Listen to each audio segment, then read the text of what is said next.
God bless you all. I wanted to come on here and give a quick word. Today was a blessed and amazing day. We were able to get out the house, which we don't get to do all the time, and go to the beach. And there's just something about going to the beach and being in nature and just talking to God and enjoying the sound of the waves and being with family. But on our way home today, it started raining a little bit, and we were on the highway, and my son said, "Mama, how come we don't get to be on that road over there?"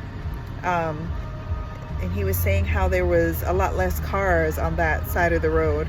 If you're not familiar with I-4, it's a highway, and then in some of the center lanes, they worked on it a few years ago and changed it into a toll road, so you have either the option of staying on the highway or paying to get on the toll road. And he said, "Mama, I want to be over there. There's a lot less people over there." And I said, "There's a lot less people over there because it costs more to get on the toll road." And for some reason, it just God ministered to my heart when I said that, about how, sometimes we want to take what seems to be the road less traveled and how it costs us more. We can stay on the route that we see many others traveling on, like on the highway, or we can choose to take the toll road where we see a lot less people and it actually costs us something. And it just stuck out to me whenever we started talking about that. And the only thing I could say was thank you, God, for ministering to my heart in such a way. There's a lot of choices that we have to make in life, and sometimes it costs us something to choose to take that road that is the road that's less traveled. And maybe we chose to take that road a long time ago and felt like it was something that we could do. We can handle this. And after being on that road for a long time, you look around and you don't see too many cars there, and you start wondering if you went the right way. You start wondering, if you have enough to finish that trip. And maybe in the beginning you didn't really fully count the cost of what it would take, or maybe you just didn't know. But I know that God gives us the grace for the places that He's called of us to walk, and if we choose to take the road that's less traveled, that He's going to continue to carry us through. And if we pay attention and we look around every day, there's many ways that He's speaking to us each day. There's many ways that He ministers to us each day, and He truly keeps the promise when He says, "Never will I leave you, never will I forsake you," that He's always right here with us. The other day I was looking at a picture. Well, God brought the picture to my mind. He brought it into my heart of when I went to go ride horses.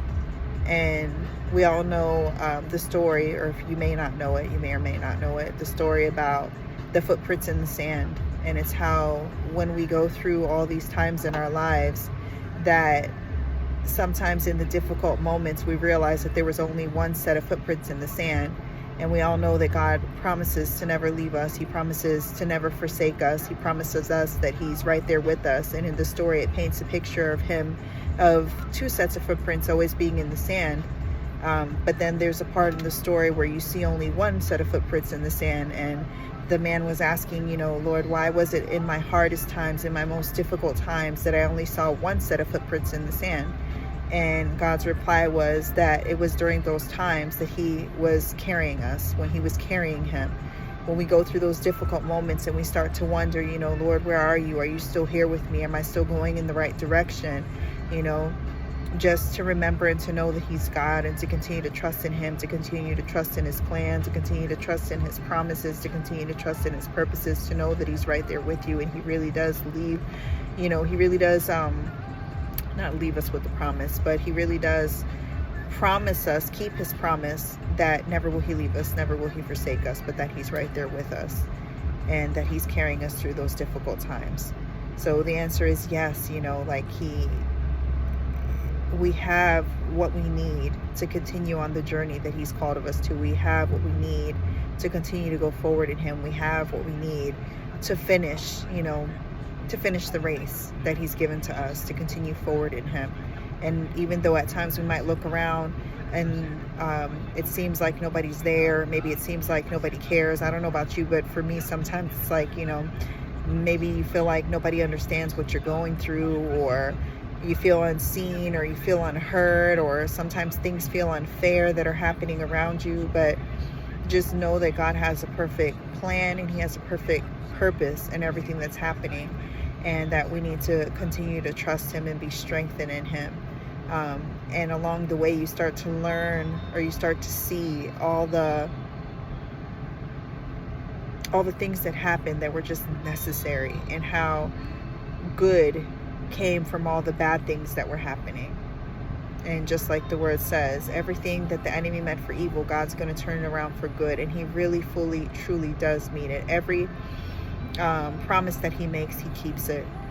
So continue to remain strong, continue to remain steadfast in him, to know that he's right there with you, to know that everything that he's working, and to continue to run the race that he's given to us, and to continue to seek him, and to continue to draw closer to him in everything that you're going through, every trial, every tribulation, every moment of loneliness, every moment of doubt, to continue to surrender everything to him, and to continue to run to him in everything that's happening. Oftentimes when things happen, it's like maybe people want to give up or lose their focus or run away from him, but continue to allow the things that are happening in your life to continue to push you towards him, to push you into his arms, to rest in him, to hope in him, to trust in him, to have faith in him, to know that he has you, to know that if you sit in the things that are happening around you long enough and continue to pray and praise and worship, you're going to see breakthrough take place. You're going to see his promises come to pass. You're going to see your relationship grow with him. You're going to see your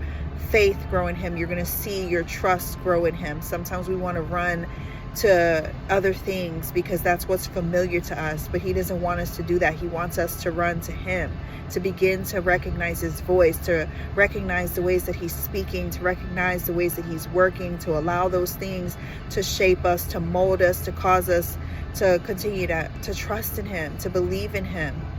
The word says, be not weary in well-doing, for you will reap a harvest if you do not give up. Don't lose faith. Don't lose hope. Don't lose trust. Keep on praying, and know that he's going to carry you through everything that happens around you. Choose to take the road less traveled. We see that there's many choices in life, and maybe, we see a road where there's more traveling on that road, and it looks like it's leading to someplace good, but at the end of the day, the only way is him. The only way is the road less traveled, even though at times it gets hard, even though at times it gets lonely, even though at times it may seem like it's hard to trust.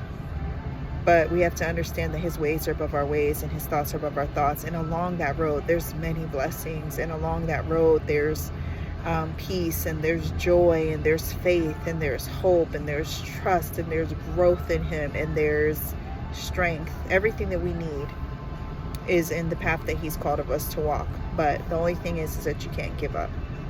So keep on going strong. Don't lose faith. Don't lose hope. And continue to surrender all to him and call on his name, because he loves you. So God bless you, and I pray that you have a blessed and enjoyable rest of your weekend, and have a blessed evening.